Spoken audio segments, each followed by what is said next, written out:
시간이 되었으므로 2023년 12월 13일 수요일 아침 예배를 시작하겠습니다. 주의 기도로 시작합니다. 하늘에 계신 우리 아버지여, 이름이 거룩히 여김을 받으시오며 나라가 임하옵시며 뜻이 하늘에서 이루어진 것 같이 땅에서도 이루어지이다. 오늘날 우리에게 일용할 양식을 주옵시고 우리가 우리에게 죄 지은 자를 사하여 준 것 같이 우리의 죄를 사하여 주시옵고 우리를 시험에 들게 하지 마시옵고 다만 악에서 구하옵소서. 나라와 권세와 영광이 아버지께 영원히 있사옵나이다. 아멘. 거룩하시고 자비로우신 하나님 아버지, 하나님의 크신 사랑을 진심으로 감사드립니다. 오늘도 우리에게 새로운 하루를 허락하셔서 예배로 하루를 열 수 있도록 혹은 예배 드릴 수 있도록 허락하여 주신 은혜 진심으로 감사드립니다. 하나님, 우리가 눈을 감고 하나님께 묵상할 때에 하나님께서 주신 신령한 지혜를 잘 발휘할 수 있도록 도와주시고 말씀 안에서 아름답게 열매 맺는 가운데 하나님을 기쁘시게 하는 삶을 살 수 있도록 도와주시옵소서. 죄를 지었을 때 즉시 회개할 수 있도록 하시고 하나님께 모든 것들을 의탁하고 간청함으로 인하여 매일매일 독수리의 날갯짓을 할 수 있도록 우리의 삶을 선도하여 주시옵소서. 하나님, 이 시간 간절히 바라고 하는 것은 심신이 연약한 우리의 지체들을 위해 기도합니다. 저들의 오장육부를 지켜주시고 저들의 생사화복을 주관하여 주시사 저들이 육신의 장막이 벗어지는 그날에 이를 때까지 하나님 장중에 붙잡아 주시고 끝까지 천국 백성으로 안착할 수 있도록 하나님 저들의 영혼을 끝까지 지켜주시옵소서. 힘들고 지칠 때마다 하나님을 더욱더 의지할 수 있도록 하시고 하나님께서도 저들을 눈동자처럼 지켜주시사 말씀 안에서 30배, 60배, 100배의 계시를 맺을 수 있도록 주여 축복하여 주시옵소서. 하나님, 우리 성소교회를 위해서 기도합니다. 우리 교회 공동체가 정말로 하나님께 인정받는 교회 공동체 될 수 있도록 하시고 이 지역사회에서 구원의 방주로서의 역할을 톡톡히 감당할 수 있도록 주여 은혜 내려주시고 기도가 끊이지 않고 찬송이 끊이지 않고 늘 하나님 말씀을 사모하며 묵상하는 귀한 교회 공동체 될 수 있도록 주여 은총 베풀어 주시옵소서. 기관장과 셀 리더들에게 함께 하시사 영육의 강건함을 지켜주시고 맡겨진 책임을 잘 감당할 수 있도록 주여 은혜 나려 주시옵소서. 우리 어린 자녀들과 부모님, 우리 형제자매들에게 함께 하시사 아버지 12월 유종의 미를 잘 거둘 수 있도록 하시고 하나님과의 인격적인 교감 속에서 하나님의 뜻을 깊이 발견하는 우리 지체들 될 수 있도록 하나님 끝까지 함께하여 주시옵소서. 새 생명을 위해서 기도하는 우리의 지체들도 있습니다. 하나님 아시죠? 그들의 마음을 만져주시고 그들의 모든 세포를 건강하게 만들어 주시사 하나님 뜻 안에서 기도의 결실을 맺을 수 있도록 주여 은혜 내려 주시옵소서. 모든 말씀 예수 그리스도인 받들어 감사하며 기도드렸사옵나이다. 아멘. 하나님 말씀 고린도전서 8장 10절에서 13절 말씀입니다. 고린도전서 8장 10절에서 13절입니다. 제 성경으로 신약성경 273쪽입니다. 10절부터 읽습니다. 지식 있는 내가 우상의 집에 앉아 먹는 것을 누구든지 보면 그 믿음이 약한 자들의 양심이 담력을 얻어 우상의 재물을 먹게 되지 않겠느냐. 그러면 내 지식으로 그 믿음이 약한 자가 멸망하나니 그린 그리스도께서 위하여 죽으신 형제라. 이같이 너희가 형제에게 죄를 지어 그 약한 양심을 상하게 하는 것이 곧 그리스도에게 죄를 짓는 것이니라. 13절. 그러므로 만일 음식이 내 형제를 실족하게 한다면 나는 영원히 고기를 먹지 아니하여 내 형제를 실족하지 않게 하리라. 아멘. 하나님 이 말씀을 들어 사용하여 주시옵소서. 예수님의 이름으로 기도하였습니다. 아멘. 우리말에 부질없다라는 말이 있습니다. 부질없다요. 뭔가 쓸모없고 헛될 때 부질없다고 말합니다. 다 부질없다. 가만히 생각해 보면 부질없는 것들이 정말 많지 않습니까? 그때는 몰랐는데 지나보면 왜 그것에 대해 내가 그렇게 집착했는지 쑥스러울 때가 많습니다. 이는 그만큼 우리가 성숙했다는 것이니 어떤 가치를 판단하는 데 있어서 식견이 달라져서 부질없는 것과 부질 있는 걸 구분할 줄 알게 되었다는 것입니다. 그렇다면 누가 봐도 가치 있고 누가 봐도 의미 있는 것은 뭐가 있을까요? 지금 내가 생각하는 걸 넘어서 항상 의미 있는 그런 가치를 지닌 게 뭐가 있을까요? 우리의 판단이 갑자기 이게 미래로 튀어가는 게 아니라 지금부터 차곡차곡 쌓여 나중에 열매를 거두게 되는 것이지만, 그래도 눈 딱 감고 무조건 믿을 수 있는 절대적으로 오점이 없는 진리요 가치가 무엇이 있겠습니까? 저는 종교의 가치가 여기에서부터 출발한다고 생각합니다.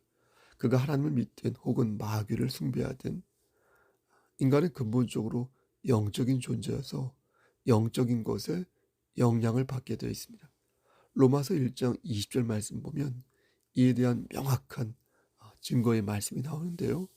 창세로부터 그에 보이지 아니하는 것들 곧 영원하신 능력과 신성이 그가 만드신 만물에 분명히 보여 알려졌나니 그러므로 그들이 핑계하지 못할지니라, 이렇게 말씀합니다. 이게 무슨 말씀이냐면 하나님께서는 인간을 창조하시면서 인간을 통해 당신을 드러내시기를 원하셨다는 것입니다. 인간을 포함한 만물이죠. 그러니까 우리를 만드시고 만물을 만드시고 잠적하신 것이 아니라 만물을 들어 혹은 우리를 들어 당신을 표현하기를 원하셨다는 것입니다. 왜 그런 것이냐고 묻지 마십시오. 창조주 하나님께서 그렇게 하시겠다고 하였으므로 그렇게 하신 것입니다. 그래서 저와 여러분 속에 만물 속에 당신의 능력과 하나님의 능력과 하나님의 속성을 잔뜩 집어넣으신 것입니다. 그럼 우리도 하나님의 영원하신 능력과 신성을 잔뜩 가지고 있으므로 하나님처럼 전능한 존재가 된 것일까요? 여기서 말씀하는 영원하신 능력과 신성은 하나님의 능력 중 일부에 해당합니다. 그러니까 하나님께서는 인간을 포함한 모든 만물에 당신의 속성을 창조주 하나님으로서 심어 놓으셨는데, 마치 우리가 이렇게 물건을 산 후에, 저 같은 경우 그런데요, 특히 책을 샀을 경우에 거기에 제 이름을 이렇게 기재해 넣었거든요. 옷을 샀을 때 주기도 하고 그러지 않습니까? 그래서 우리는 어떤 시대를 살든 그 시대 속에서 만물에 심어 놓은 하나님의 일반 계시를 발견할 수 있다는 것입니다. 그 무식한 사람이든 유식한 사람이든 나이가 많든 나이가 어리든 간에 누구든지 모든 만물과 자연에 심겨진 하나님의 속성을 찾을 수 있기에 하나님의 능력과 신성을 부인할 수 없다는 것입니다. 그래서 이순신 장군 있죠? 또 고구려 광개토대왕 있죠? 맞죠? 그 이전도 그렇고 저들이 예수님을 모르는데 어떻게 구원을 받았습니까? 라고 걱정할 필요가 없다는 겁니다. 하나님께서 이런 식으로 일반 계시를 준비하신 목적은 사람들로 하여금 창조주께 경배와 영광을 돌리게 하기 위해서이고요. 또 사람들이 하나님을 모른다고 핑계대지 못하게 하기 위해, 그게 마치 이렇게 데이터를 입력해 놓듯 만물과 우리에게 그런 속성을 심어 놓으신 것입니다. 그러므로 우리는 부질없는 삶을 살아서는 아니 되는 것입니다. 왜냐하면 거듭 말씀드리지만 우린 존재론적으로 허망한 것과 허망하지 않은 것을 구분할 줄 아는 그 능력을 가지고 태어났기에 이 부분에 있어서 핑계를 댈 수가 없는 것입니다. 오늘 본문 있죠? 오늘 본문도 이러한 맥락에서 이해할 수 있습니다. 우리가 어떤 가치 판단을 내릴 때 지혜가 필요한데 오늘 본문에서 언급한 것은 우상에게 바친 제물을 먹어도 되느냐라는 것이었습니다. 당시 고린도 지역에는요, 동물을 잡는 그 도살장이 따로 있지 않았습니다. 그래서 우상을 섬기는 많은 사람들이 직접 신전에 나와 동물을 도살하여 제물로 바쳤습니다. 그래서 태울 것은 태우고 남은 것은 시장에 가서 이렇게 되팔았어요. 그래서 시장에서 유통되는 고기의 대부분은 신전에서 사용된 제물이었습니다. 이런 상황에서 그 고기를 먹어도 되는 건지 먹으면 안 되는 건지 교회 안에서 논쟁이 붙은 것입니다. 이 말씀을 좀 더 확장해서 비유해 보면 다음과 같습니다. 제가 질문 형식으로 말씀드리겠습니다. 첫 번째 질문입니다. 목사님, 우상을 숭배하는 사람들이 경영하는 그 식당에 가서 밥 사 먹는 거 그거 옳습니까? 가끔 식당에 가면 출입문 위에 이렇게 부적이 붙어 있는데 그런 식당에서 밥 먹는 게 혹시 죄는 아닙니까? 이렇게 물을 수 있습니다. 두 번째, 이렇게 질문할 수도 있습니다. 목사님, 제가 축구를 참 좋아하는데 이 대회가 이단 종파에서 주최하는 축구 대회라고 합니다. 예전에 통일교에서 피스컵인가요? 그런 축구 시합도 있었는데 제가 돈을 내고 거기에 가서 축구 경기를 관람해도 되는 것입니까? 이렇게 물을 수도 있습니다. 세 번째, 이렇게 질문할 수도 있습니다. 목사님, 제 친구 어머니가 돌아가셨는데요. 그분이 불신자라서요. 장례식장에 가서 절을 해야 할 것 같은데 하나님을 믿는 자로서 제가 그래도 됩니까? 네 번째, 이렇게 바꾸어서 질문할 수도 있습니다. 제가 연예인인데요. 이번 드라마 잘 되라고 고사를 드린다고 하는데요. 저도 돼지머리 앞에서 이렇게 절을 해야 하지 않을까요? 아무래도 사회생활을 잘하려면 그 정도 스텝을 좀 맞춰야 되지 않을까요? 라고 질문할 수 있습니다. 다섯 번째, 이렇게 질문할 수도 있습니다. 목사님, 과학 시간에 진화론을 공부하면서 원숭이가 진화되어서 이렇게 사람이 되었다는 얘기를 들었는데 이걸 가만히 있어야 하는 건가요? 시험에 나오면 어떻게 답을 써야 하는 거죠?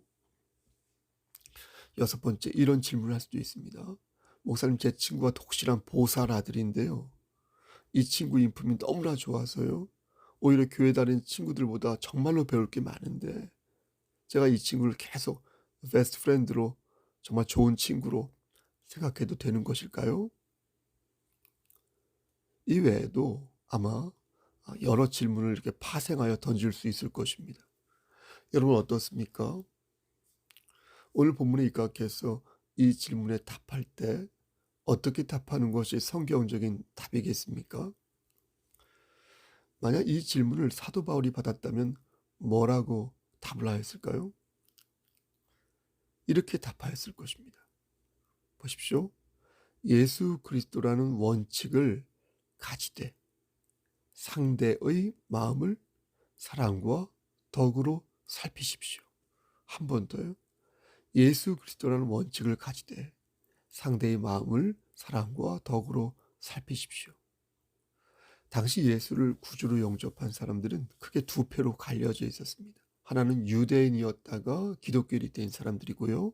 또 하나는 이방인이었다가 기독교인이 된 사람들이었습니다. 그러니까 유대인 기독교인들은 우상에게 바친 제물은 절대 먹어서는 안 된다. 이렇게 말했습니다. 반면 이방인 기독교인들은 우상에게 바친 제물을 좀 먹을 수 있다. 이렇게 보았습니다. 레위기 22장 1절 이하의 말씀을 보면 제사 음식을 함부로 먹거나 함부로 다루어서도 아니 된다. 이렇게 말씀합니다. 그러니까 구약 시대에는 제사 음식이 갖는 의미를 아주 깊게 본 것입니다. 함부로 제사 음식을 먹는 것은 거룩한 주의 이름을 욕하는 것이기에 신중해야 한다는 것입니다. 다시 말씀드려서 제물 그 자체가 중요한 게 아니라 하나님께 드린 제물이라서 중요하다는 것입니다. 예를 들어 보겠습니다. 아주 오래전의 일인데요. 우리 딸 이유가 살구 하나를 먹으라고 저에게 가지고 온 적이 있었습니다. 그때 아이가 한 7살 정도 된 것 같은데 아주 오래전의 일이죠. 근데 그 살구를 보니까 한 입이 이렇게 베어져 있었습니다. 그래서 저는 이걸 왜 나한테 주는 것이냐 라고 물었더니 맛이 너무 맛있어서 주는 것이다. 이렇게 말했습니다. 그래서 저는 잘 먹겠다고 말한 뒤에 잠시 책상 위에 그 살구를 이렇게 올려놨거든요.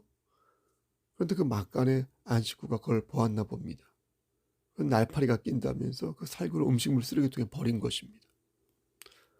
저는 순간 옹졸하게도 화가 났는데, 제가 화가 난 이유가 뭐겠습니까? 음식을 함부로 버려서 화가 난 것일까요? 그렇지 않죠. 불쾌할 수는 있어도, 혹은 난감할 수 있어도 그거 가지고 화까지 내지는 않을 것입니다. 제가 화가 났던 이유는 그 살구가 시중에 파는 살구와 똑같지 않게 화가 난 것입니다. 그 살구는 딸아이가 준 살구이기에 각별한 마음을 저는 가지고 있었던 것입니다. 안식구는 새 것을 줄 테니까 그만 포기하라고 했지만, 저는 그 살구를 포기할 수 없었고요. 그래서 음식물 쓰레기통을 뒤져가지고 그 살구를 이렇게 꺼내가지고 잘 씻어서 먹은 기억이 있습니다. 하나님에게 바친 재물을 함부로 대하지 않는 이유는 그 재물이 비싸서가 아니라 그 재물에 담겨진 의미 때문에 그렇다는 것입니다. 성경을 소중하게 생각하고 십자가를 우리가 소중하게 생각하는 이유는 그 자체가 뭔가 대단한 영물이기 때문에 그런 게 아니라 그 안에 담겨 있는 깊은 의미를 생각할 때 우리가 각별하게 그것을 대할 수밖에 없다는 것입니다. 따라서 재물 자체가 중요한 것이 아니라 거기에 담긴 의미가 중요하다. 의미를 중요하게 생각하여 재물도 중요하게 생각하는 거라면 그건 문제가 되지 않는다는 것입니다. 여러분, 우상에게 바친 재물도 그렇습니다. 7절 말씀을 보니까 어떤 이들은 지금까지 우상에 대한 습관이 있어 우상의 재물로 알고 먹는 거로 그들의 양심이 약하여지고 더러워지느니라, 이렇게 말씀합니다. 그러니까 우상의 재물을 알고 먹는 경우가 있다는 것입니다. 이해되시죠? 우상의 재물을 알고 먹는다는 거예요.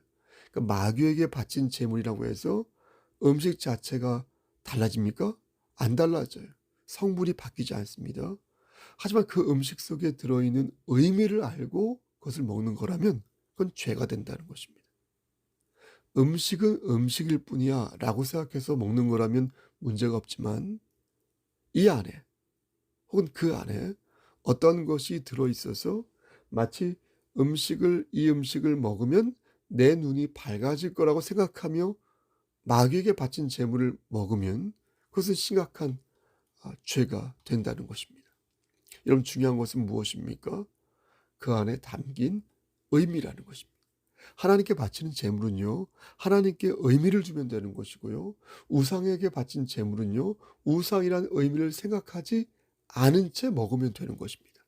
만약 우리가 자꾸 생각나는 거예요, 마귀가. 예? 그러면 그걸 먹지 않으면 되는 것입니다. 여기에 지혜가 필요한 것입니다. 하나님이 주신 신령한 지혜를 발휘할 수 있어야 하는 것입니다. 만약 이것을 발휘하지 못하면 우리는 마귀가 쳐놓은 올가미에 걸려들고 말게 될 것입니다. 9절 말씀을 보니까 그런즉 너희의 자유가 믿음이 약한 자들에게 걸려 넘어지게 하는 것이 되지 않도록 조심하라, 이렇게 말씀합니다. 여기서 말씀하는 자유는 지식을 뜻하는데요, 그래서 지식은 일종의 견해를 가리킵니다. 그러니까 우리의 견해가 다른 사람을 힘들게 만들어서는 아니 된다는 것입니다. 누구나 견해가 있지 않습니까? 각자의 생각과 관점이 있지 않습니까? 우리는 어떻습니까? 성경을 토대로 성경적인 생각과 관점을 우리가 키우고 있지 않습니까? 그래서 그것을 적용하는 과정에서 다른 사람과 때로는 의견이 부닥칠 때가 있다는 것입니다. 우상을 숭배하는 것은 부닥칠 일이 없겠죠. 명확하니까. 우상을 숭배하면 안 되니까. 숭배를 하면 안 되니까. 하지만 재물을 먹어도 되느냐 안 되느냐, 이 문제는 여러 각도로 생각할 수 있는 문제이기에 이때는 하나님이 주시는 신령한 지혜가 필요하다는 것입니다. 그럼 그 지혜를 어떻게 발휘해야 하느냐 물을 때 9절 말씀을 보니 아직 믿음이 성숙하지 못한 사람들의 마음에 상처를 주어서는 아니 된다고 말씀한 것입니다. 그러니까 전하면 안 된다는 거예요. 예? 조심해야 된다는 거예요. 함부로 행동해서는 안 된다는 거예요.